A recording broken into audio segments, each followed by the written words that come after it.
I certainly want to thank my colleagues from the Senate and the Assembly who are here. And of course, I want to thank my colleagues who are going to be speaking today, Senator Steve Rhoads, Senator Patricia Canzoneri-Fitzpatrick. We're going to hear from Assemblyman Mike Riley, Senator Bill Weber, as well as Assemblyman Ari Brown. I will say, as far as the Senate members that you're going to be hearing from, we have a couple members who have been on the Antisemitism working group that the Senate put together under Senator Jack Martin's leadership. And of course, you're going to hear from Senator Rhoads, who is a sponsor of a lot of these bills. This is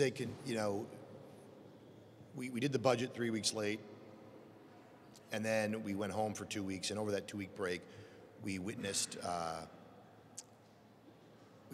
really, really depressing, anger-inducing couple of weeks where we watched protests on Columbia University. And I'll let Senator Rhoads talk about that and how we're going to address that, and Senator Canzoneri-Fitzpatrick and Senator Weber and Assemblyman Brown. And they've all been champions of supporting legislation to protect our Jewish community and push back on anti-Semitism. But what is it? There has to be real consequences. And that's what I think we're trying to find, real consequences to the folks who fan these things. And the students, for me, are very frustrating. But, we all were college, or maybe some of us were college students, and I remember being pretty dumb when I was in college, okay? So I expect college kids to very often be kind of dumb or do dumb things. What I don't expect is for college university presidents who earn healthy salaries and university faculty members who earn healthy salaries and are protected in their unions. I don't expect them to be dumb. I don't expect them to participate and fan the flames of anti-Semitism and hatred, and to actually turn these schools almost into places where your kid goes and you can spend $80,000 a year to have them radicalized against America, against Israel. And it's not a coincidence. It's both. It's against one of the staunchest allies the United States has. And the goal, this isn't organic. This is supported by Students for Justice in Palestine. This is supported by groups that have connections to Hamas, a terror network. The goal is to, what are they asking for? Stop your investment in Israel. Why? They want to cause a division between the United States and Israel. That's the goal. This isn't just about, having fun protesting on college campuses. The goal is to cause a material change in foreign relations between the United States and Israel. Why? Because then they believe that will weaken the nation of Israel. And that is their goal, to weaken the nation of Israel. And if you needed any further proof of that, look what happened. I know it wasn't in New York, but on Duke University's campus, Jerry Seinfeld, a New Yorker of Jewish heritage, he is speaking, giving the commencement speech at Duke. And a bunch of students got up and walked out. Because of something he said? No, because he's Jewish. Now, you flip that around in almost any other scenario, you tell me that wouldn't be the #1 story, and we wouldn't be passing all kinds of bills here in New York to address that. There is a real anti-Semitism problem on our college campuses here in New York and across the country. And unless elected leaders do something about it, it's not going to change. And this conference is here to say we are going to do something about it. In fact, we had a anti-Semitism press conference where the working group rolled out their agenda, or our policy proposals. And there was a question I remember from the media: do you really think that Jews in New York feel scared? Like, are they actually afraid? I remember this question specifically. And I forget if it was Senator Martins or Senator Weber, someone addressed that. Well, if you don't think they're scared, take a look at the last several weeks. If you're a student, a Jewish student, you're told you can't go to class. Probably better that you remain remote. You know why they're telling them that? Because they can't vouch for their safety.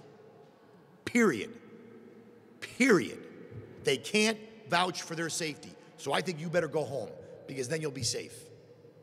And then we have remote commencements or no commencements.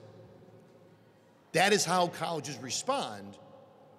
Last time I checked, college students get to pay, and they get to go to class, and if you're at Columbia, you get to get what was once a world-class education. That's what you get to do. You do not get to dictate university policy. And that's what I would tell them. Last time I checked, you're 20 years old. Get out of your tent and get in the classroom or get gone. And we'll find someone else who wants to go to an Ivy League school to get an education so they can go out and get a good paying job and contribute to our community. You don't get to run the school. I would take 10 students over the hundreds that I saw protesting there. I have no interest, none.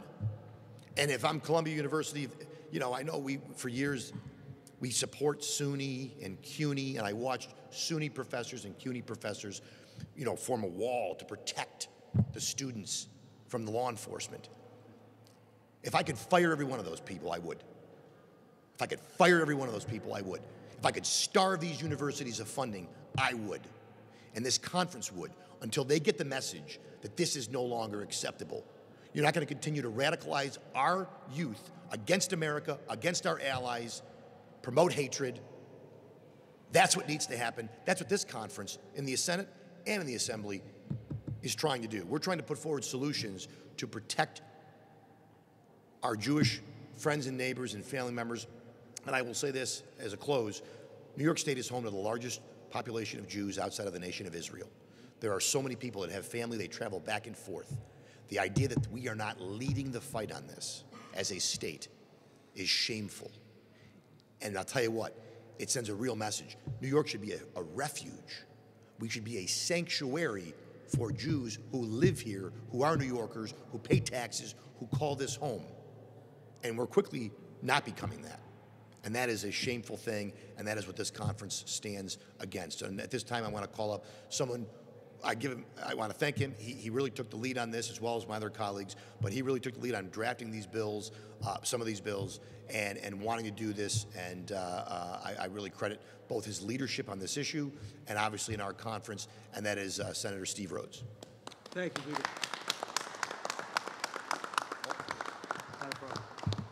I want to thank the leader for his comments.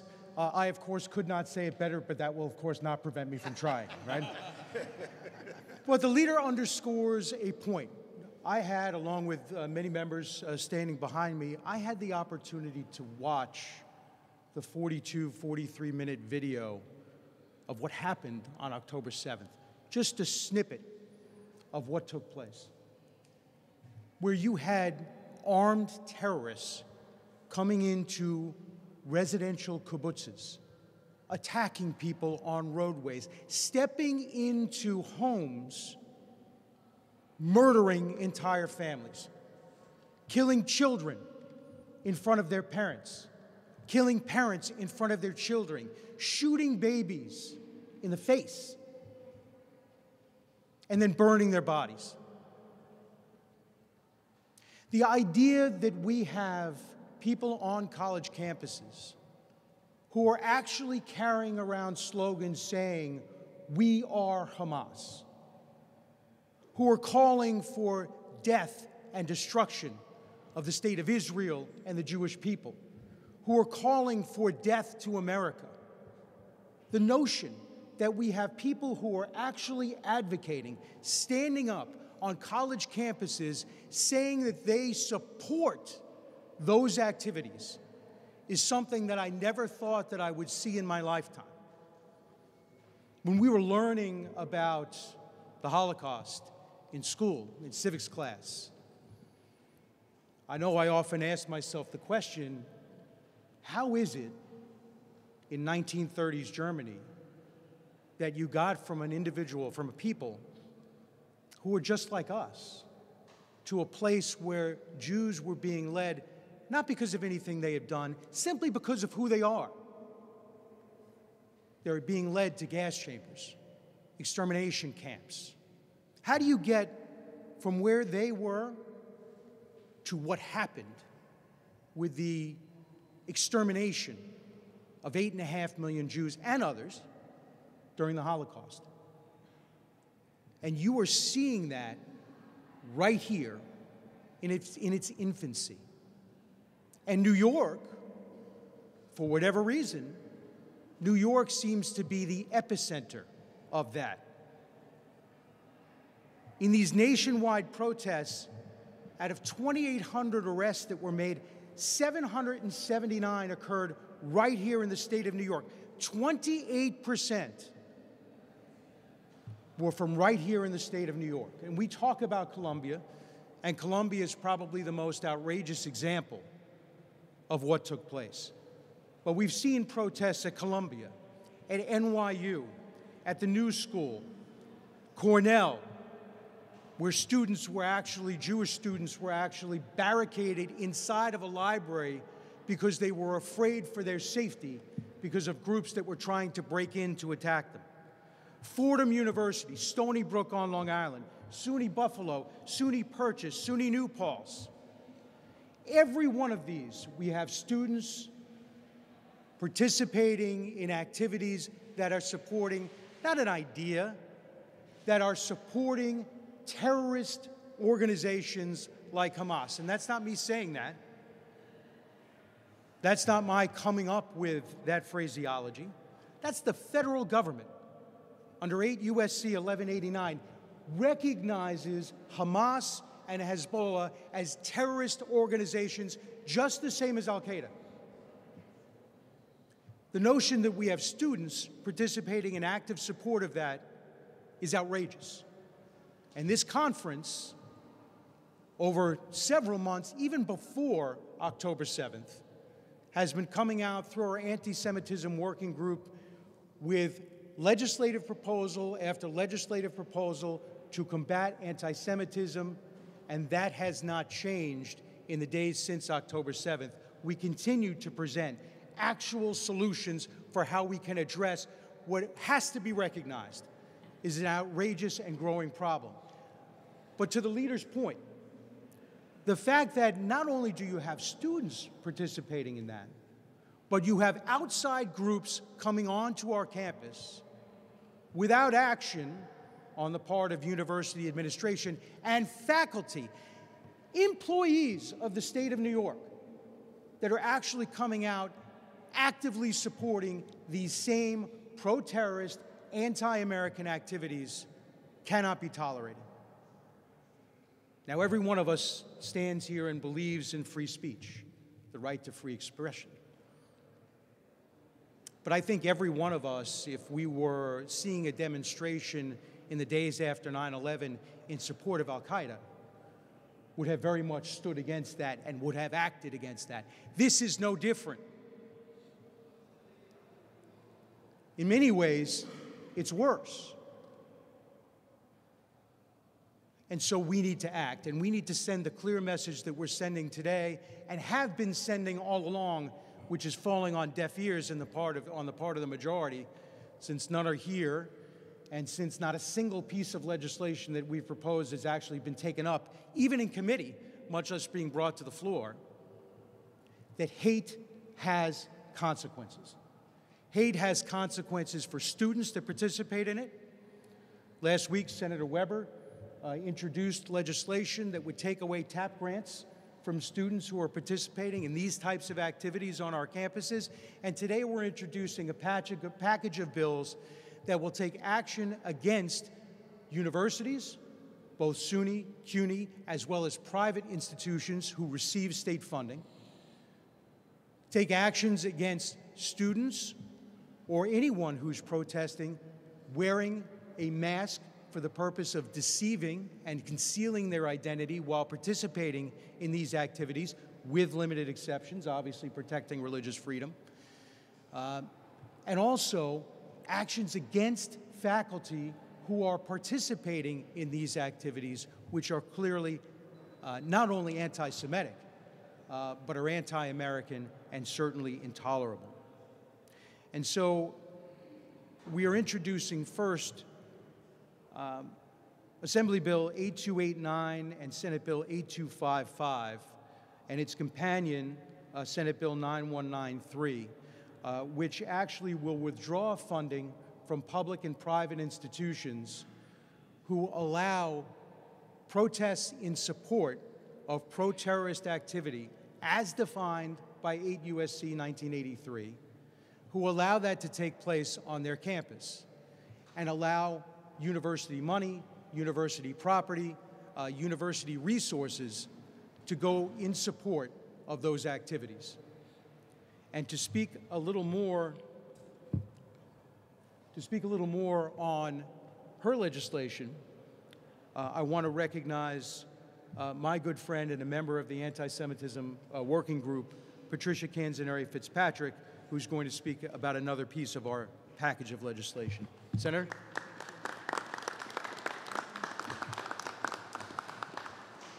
I would like to thank my colleague Steve Rhoads, Senator Steve Rhoads, excuse me, for putting together this package of legislation that is, again, trying to advance the principles that my conference in both the Assembly and the Senate stand firm on supporting our Jewish brothers and sisters. We have to have consequences for actions that are taken, and we're not seeing the support that I thought we would see from the majority in both houses. As we've said, where are they? Why aren't they here? Why aren't they supporting this? Why aren't they speaking out? Why aren't they taking up this legislation? I can't answer that question because they're not here. But I will say that it is far past time that the state take decisive action to tackle anti-Semitism head-on. We have repeatedly come up with common sense proposals, and I'm so proud of our conference that we are pointing out a problem, but we're coming up with solutions. And that's why we keep talking about it. We do have solutions. We do have tools at our disposal that will allow universities to have consequences for their actions.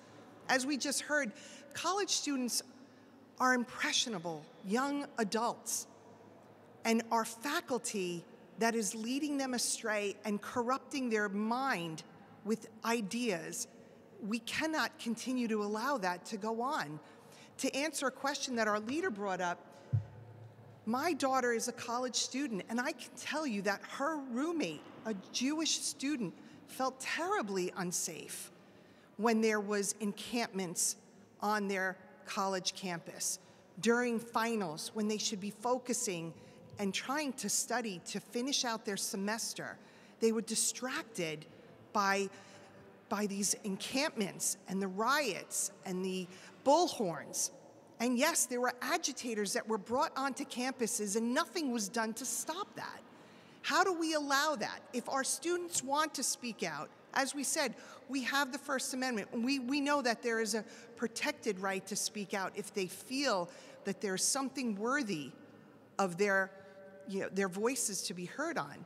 But to allow agitators to come onto campus and invoke riots and have our faculty and join them, have faculty join them, and no consequences, no word from the administration, it can't go on. The bill I've introduced, along with the others, are going to require colleges and universities to take appropriate corrective action when one of their educators promotes the actions of a designated terrorist organization, and if one of those institutions fails to do so, that we would prohibit the institution from receiving state funding.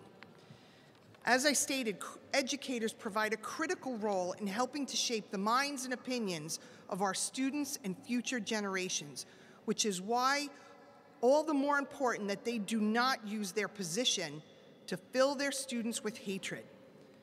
A professor at one of the New York universities said that he was exhilarated by the horrific October 7th terrorist attack by Hamas against Israel. Such an individual clearly should not be trusted to have a position of influence over our students. And New Yorkers should not be expected to foot the bill for teaching such hatred. Our conference stands in solidarity with our Jewish brothers and sisters who are facing harassment and threats of violence. And we are prepared to work with our colleagues across the aisle, if they are willing, to take steps to ensure their safety. I thank you again for listening to our plea for change, and I'd like to now introduce Assemblyman Mike Riley to speak on his legislation.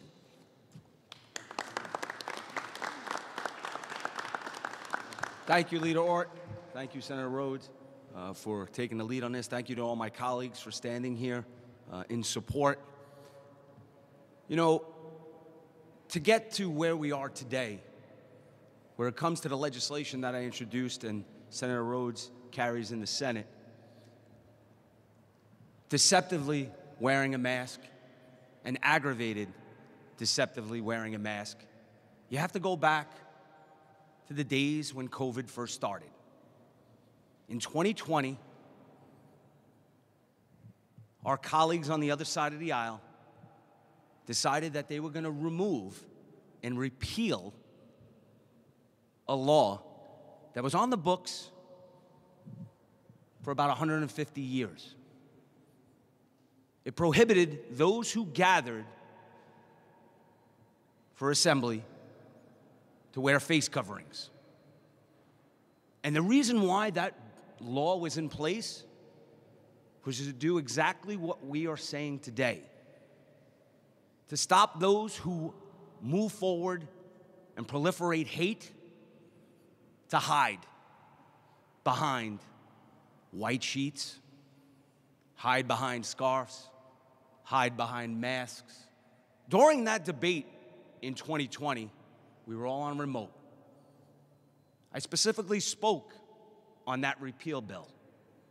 And I said, do we want people in white sheets walking down Fifth Avenue promoting hate? They went ahead and they all voted yes to repeal that long-standing law. Think about this.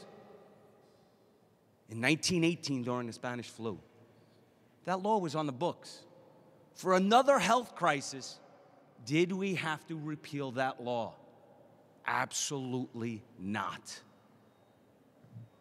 So here we are, right after they passed it, Attorney General James, who pushed for that repeal, trumpeted it. She was so proud of it, as many of my colleagues on the other side of the aisle were. They just don't have the foresight to realize when they're being warned that they're going down a dangerous path, as they have on many issues since 2019. New York is always worried in this legislature to be the first. But in that race, they failed to be the best. And that's something that I continuously say when I stand up and speak on issues in the chamber. So what would this legislation do? Well, it would prevent you from wearing a mask if you're assembling with 4 or more people for a protest. It would be a B misdemeanor, similar to a previous law that was repealed. There's a second piece, aggravated deceptive wearing a mask. If you are engaged in an assembly and you are masked and you cause an injury to someone, or you intentionally damage property, or you steal property, it would be an A misdemeanor. Something with a little more teeth than we've had in the past. Now, let's be clear. The right to assemble is a profound right under our Constitution.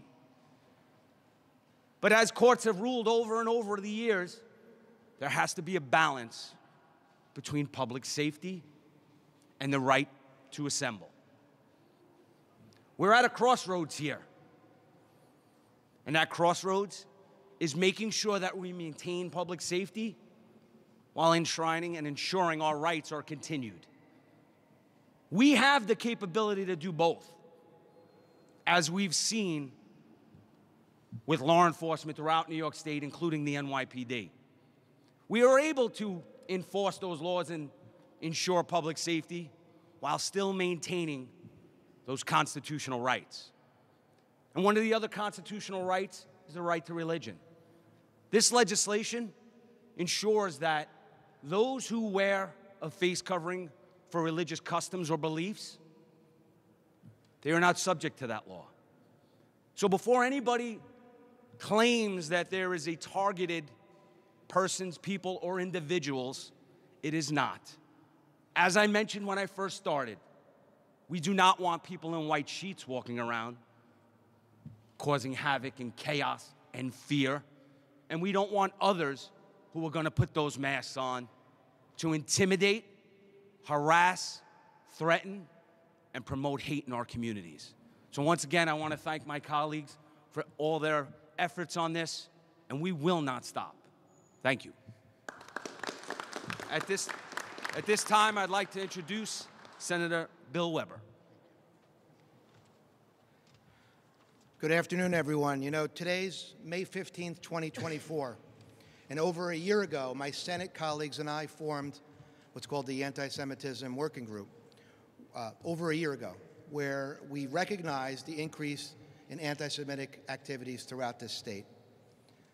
Months go by, we took testimony throughout the summer months, and we heard the horrific incidents of the anti-Semitic incidents that our colleagues throughout the state were dealing with every single day. And then October 7th happened, right? And we all know, the biggest slaughter of Jews since the Holocaust.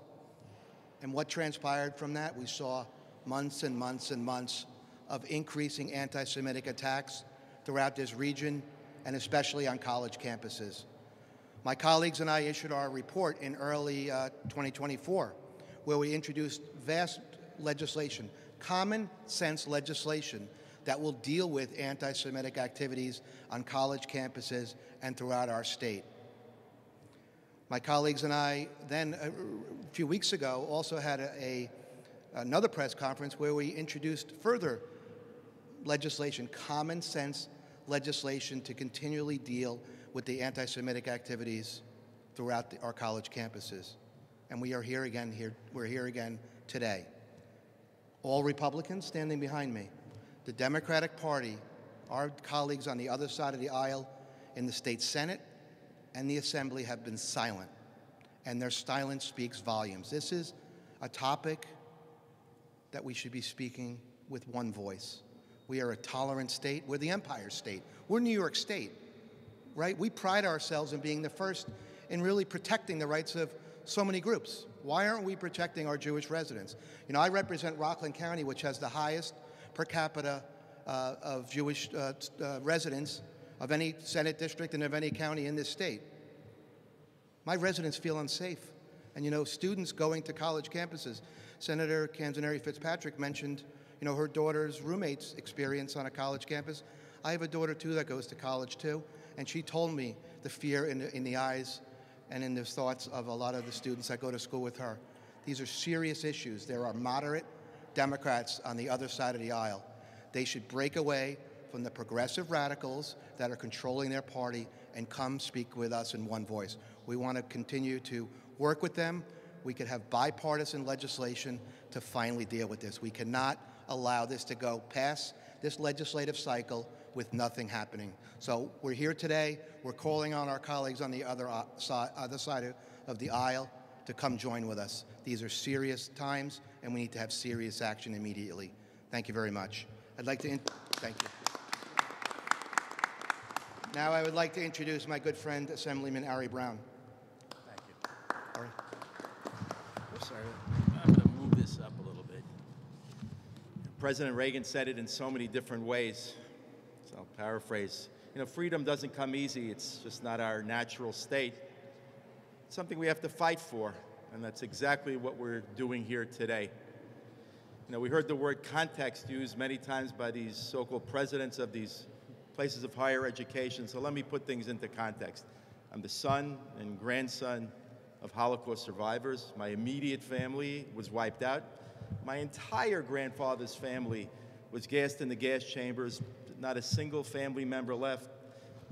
You know, I don't have to refer to my children's friends in schools. It was my family. There was nobody. Stomped under a boot, babies thrown up into the air, onto the ground and destroyed in front of them, cremated.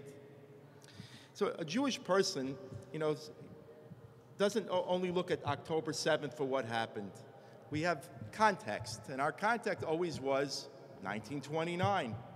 In Hebron, Hebron is where the Abraham, Isaac, Jacob, Sarah, Rebecca, Leah are buried, where the matriarchs and patriarchs are buried. 67 Jewish souls were destroyed by these exact people. From 1936 to 1939, over 500 Jews in the same area were also destroyed by the same people. We can't say it was because of the state of Israel, though we've lived there for thousands of years, long before anybody. We can't say because of the state of Israel. The state of Israel was only created less than 20 years before I was born.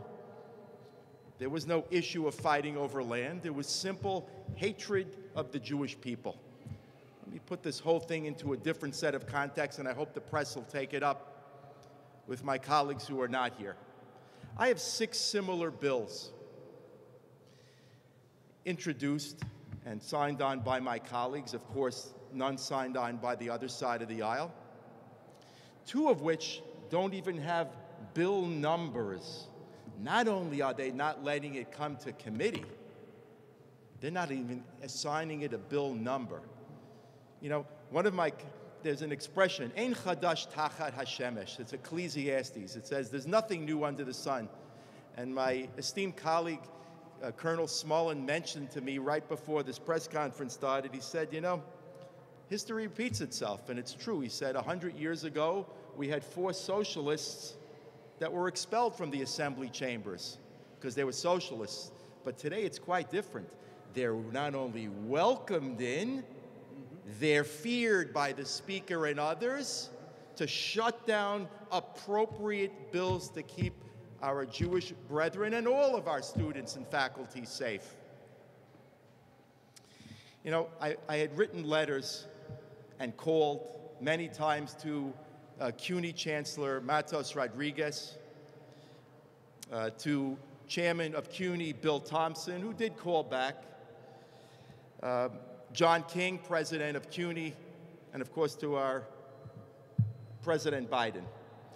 2 of the individuals did call back and or respond, and they said, really don't see a problem in CUNY or SUNY.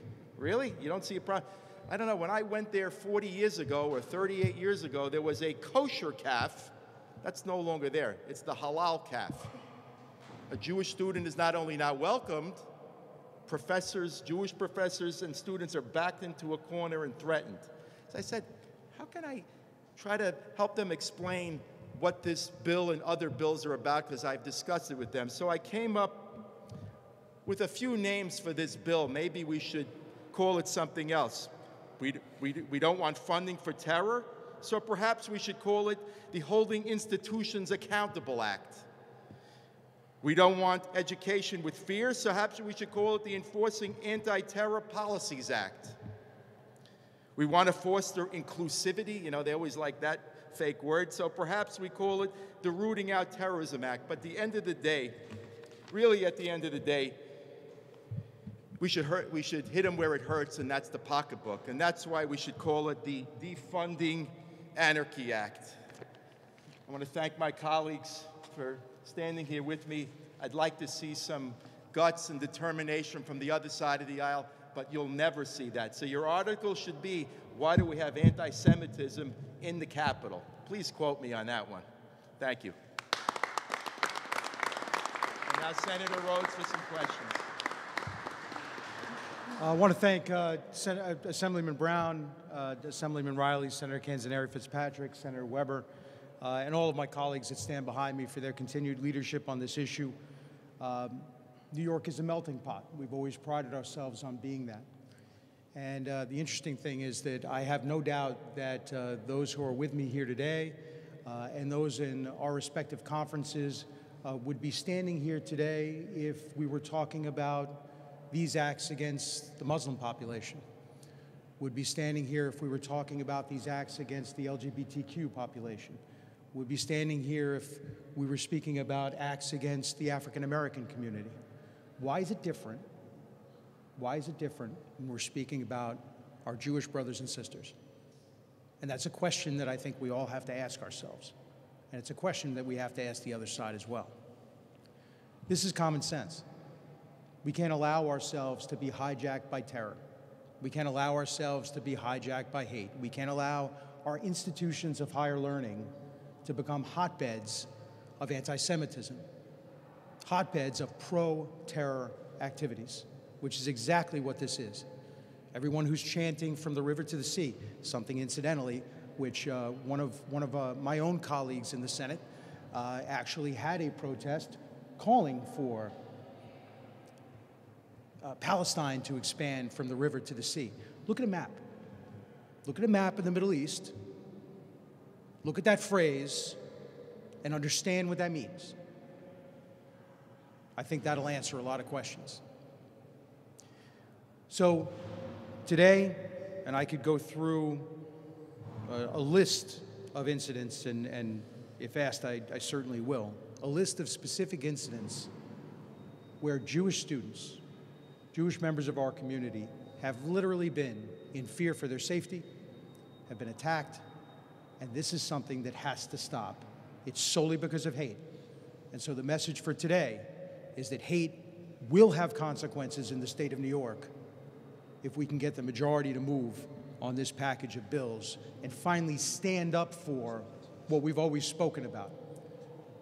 I've stood with my colleagues on the other side of the aisle many times at rallies against what happened at the Holocaust, and we've said the words never again. Well, you're seeing that never is right now, and they're nowhere to be found. So I want to thank you for being here today. I want to thank you for covering this important issue. I want to thank my colleagues for their continued leadership, and I'm happy, with the help from some of my colleagues, I'm happy to help answer questions. Former president once said elections have consequences. We're going into an election in November. I don't see anything from the other aisle. What do you tell voters? Look, pay attention, as we always do, pay attention to the issues. Pay attention to what's happening in the world around us, to where we are today versus where we were 8 years ago, 4 years ago, where we were even 6 months ago. We're living now in a world that seems to be on fire. And there's a lack of leadership. And in fact, the leadership that's been exhibited by certainly the majorities in this House has furthered that chaos rather than trying to solve it. And so rather than looking at what stereotypically voters are supposed to do, what their party registration is, and I don't want to get too much into politics, certainly in this building, instead of politics and instead of traditional allegiances and alliances, look at issues. Look at what's going on in the world around you. Look at the actions that are being taken, not the words, but the actions that are being taken by your elected leaders, and cast your vote accordingly. This might be a stretch, and this might not be what you're saying, so excuse the question, but are you saying the Democrats endorse it because they're not here, they're not pushing the bill, they're not? Well, I can certainly say that there are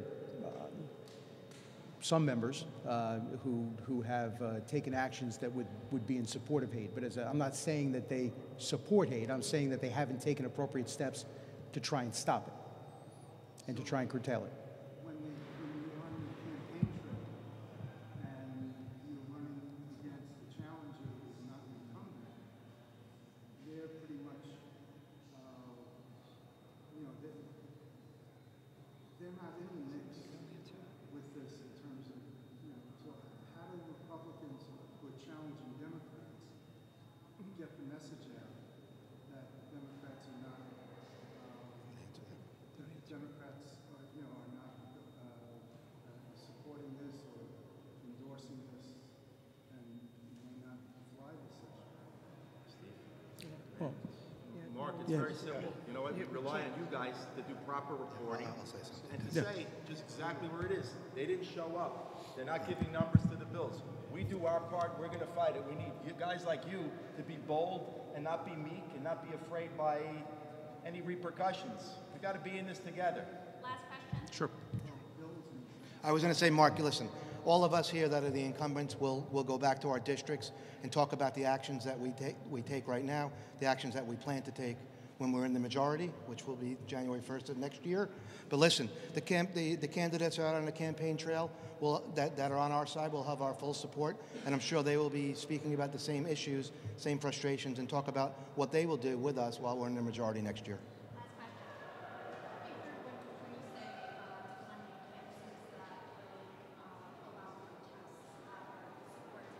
Mm-hmm. Can you walk me through what that means? Because some protesters would say that they were not supportive of Hamas, but were supportive of Palestine.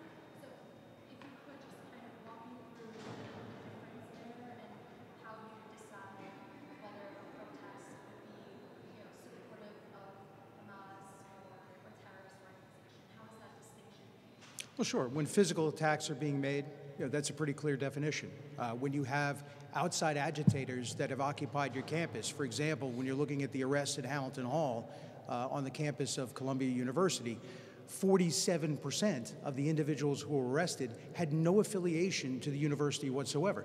That college did nothing to protect students, even to protect their own buildings from being violently damaged during that occupation. But you have to look at what's being said.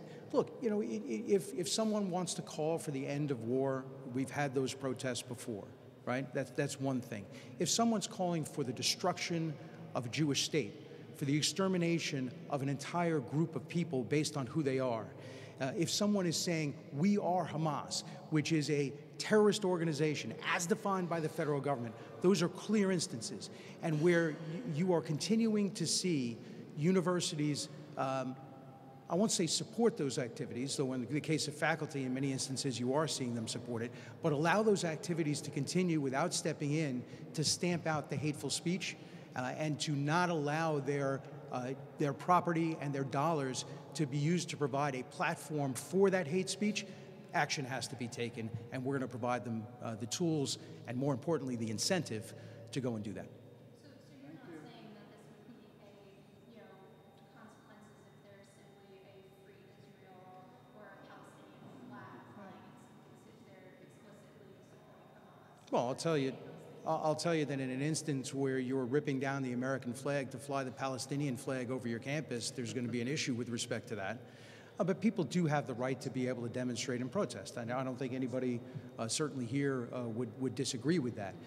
It is when that peaceful protest crosses the line into hateful speech calling for terrorist activity, which essentially, when you're talking about the extermination of an entire race of people, I would say that's terrorist activity. When you're talking about actions in support of Hamas, a terrorist group, that is terrorist activity. When you're calling for the death to America, that is terrorist activity. That's where you cross the line, and that's where there should be consequences.